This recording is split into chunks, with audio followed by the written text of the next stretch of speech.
every March and April of every year is the harvest season for onion.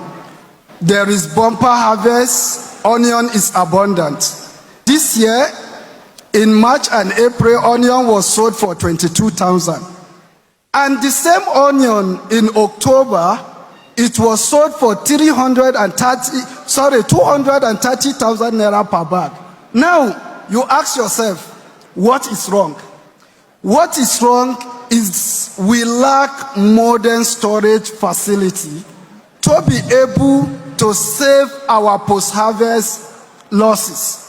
Now, imagine any one of the audience decided to set up an onion storage facility that we just store with an investment of 10 million naira. That means by this time, you are going to make 7 times of your investment. 7 times.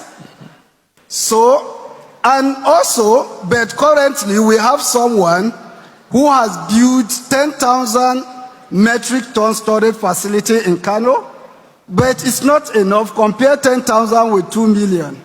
It's insignificant. We also have a processing plant in Sokoto with a capacity of 30,000 metric ton annually. 30,000 plus 10 is 40,000. From above 2 million is still insignificant. So my audience, I have given you a business case. You have to think about it. Come to Sokoto, come to Kebbi, go to Kano, and make real money.